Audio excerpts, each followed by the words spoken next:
2023 was one hell of a year for mixed martial arts, filled with incredible wins, shocking upsets, and its fair share of controversy.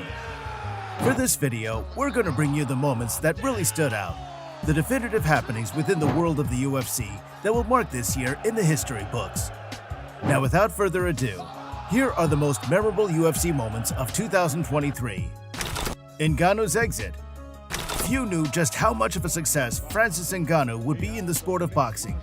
But when he left the UFC as its reigning heavyweight champion, it represented an insane turn of events.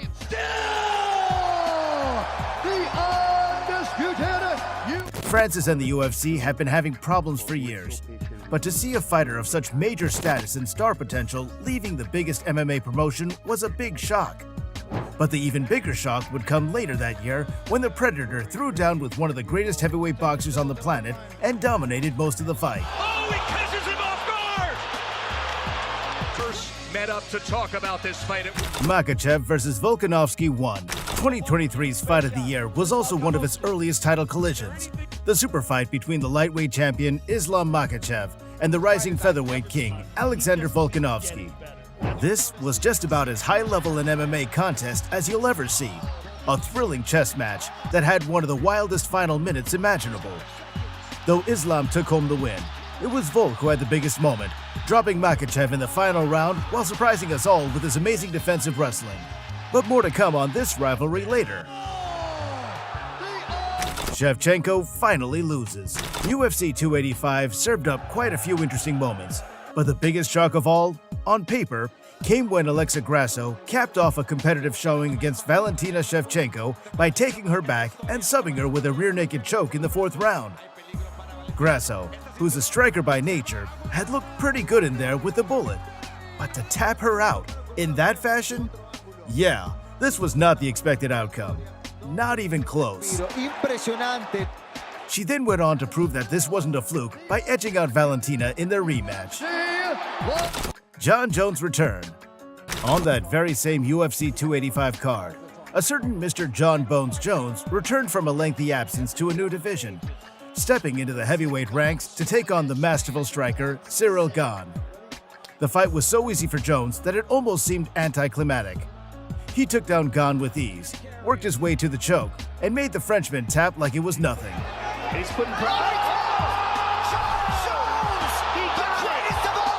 A huge moment for Jones's legacy, but somehow a performance that was almost too dominant for its own good. Izzy's redemption arc. Losing 3 times to one opponent is tough. Not all fighters have a Juan Manuel Marquez 4th time's the charm kind of moment in them. And yet, when Israel Adesanya attempted to rebound from 3 defeats to Alex Pereira, he dove into the fire and produced maybe the greatest knockout of his career, inviting the Brazilian into the pocket to trade, only to lure him into a trap with devastating consequences. A huge knockout and overall moment for Stylebender's legacy. The Lioness retires.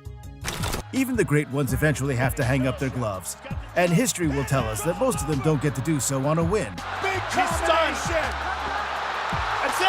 But Amanda Nunes has been the clear GOAT of women's MMA for years now, and after she won back her belt by destroying Juliana Pena, she decided that one more title defense was sufficient.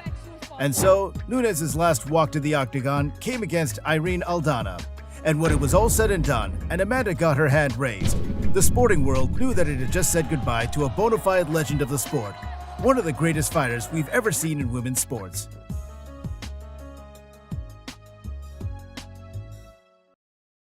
McGregor gets the KO. Conor McGregor didn't have the best 2023, despite successfully recovering from a gruesome injury. But hey, at least he managed to score a vicious knockout.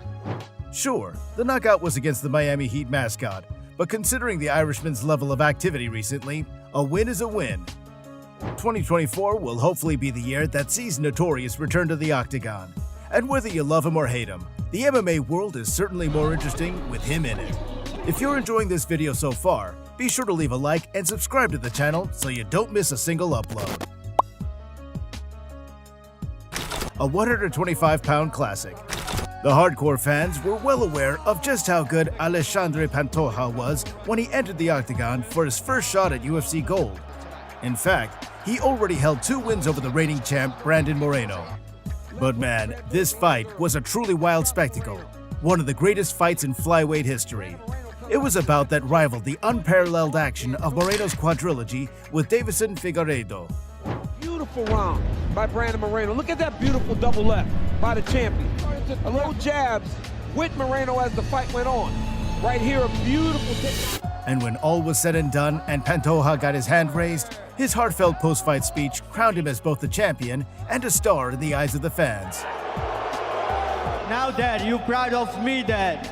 You proud of me and deserve my respect too, you know. DDP's upset for the ages. There's nothing quite like watching a wild upset playing out. And for the fans of the Reaper, Robert Whittaker, there was a real sense of confidence in their fighter's ability to see off the threat of the powerful, but ultimately limited, Dricus du Plessis. Or at least, that was the narrative coming into this fight. DDP was clearly good, but this was Robert Whittaker we're looking at, one of the best fighters on the planet, period. But man, du Plessis went in there and put on a shockingly good performance, outmuscling Whittaker at every turn, on the feet and on the mat, before TKOing him in round 2. A new contender had arrived to the middleweight division, a huge win for du Plessis' legacy. The Sugar Show sticks the landing. Sean O'Malley might be a bankable star for the UFC, but even as he walked to the cage for his first shot at UFC Gold, there was still an argument to be made that he was underrated by most fans. Facing off against the great Aljamain Sterling, O'Malley was expected to have a tough time keeping the Funkmaster off of him. And once Aljo gets a hold of his opponents, his ability to take their back is second to none. But Sugar Sean's distance control and feints were clearly bothering the champ, and when his takedown defense also held up, things got a lot more straightforward. A clean counter sat Aljo down in round 2, and before we knew it, O'Malley was the new undisputed bantamweight champion.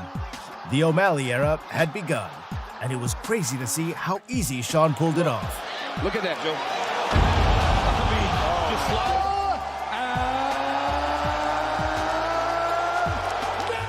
Strickland shocks the world. Out of all of the ways that Sean Strickland could have beaten Israel Adesanya, walking him down and bullying him on the feet for 5 rounds would not have been high on that list. But when the time came for Strickland's first shot at a UFC title, he turned in the performance of a lifetime, outboxing and outworking Izzy over 5 long rounds, even dropping the last style bender at one point.